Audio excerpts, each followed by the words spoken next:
2024-25 окуу жылында министрлик билим берүүнүн сапатын ар бир бала үчүн, анын ичинде өзгөчө билим берүү муктаждыктары бар балдар үчүн жеткиликтүү кылуу боюнча иштерди улантууда.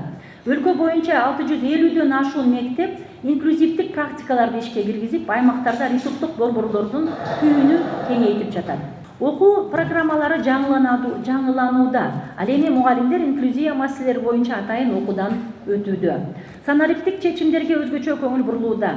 2024 жылы Кыргызстан өкмөттүк акселераторлор программасына кошулуп, анын алкагында ушундай өзгөчө мүмкүнчүлүктөрү балдар үчүн коштоого арналган санариптик платформа жана ата-энелер, мугалимдер жана адистер үчүн онлайн ушундай окуу куралдары иштеп чыгууда.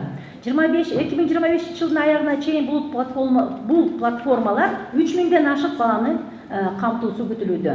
2025 жылдын 27 майында Бишкек шаарында Европа биримдиги тарабынан каржыланган жаңы твининг долбоору инклюзивдик жана STEM билим берүүнү илгерилетүү деген ушундай долбоорубуз ишке кирди. Долбоор Литва менен өнөктөштүккө жүзөгө ашырылып, инклюзивдик чөйрөнү өнүктүрүүгө, окутуу ыкмаларын модернизациялоого жана мектептерди каржылоону жакшыртууга багытталмакчы. Алдыдагы 2 жылда литвалык адистер кыргыз мектептери менен тыгыз кызматташып, мугалимдерди окутуп, инклюзивдик билим берүүнүн мыкты тажрыйбаларын жергиликтүү шарттарга ылайыкташтырып беришет.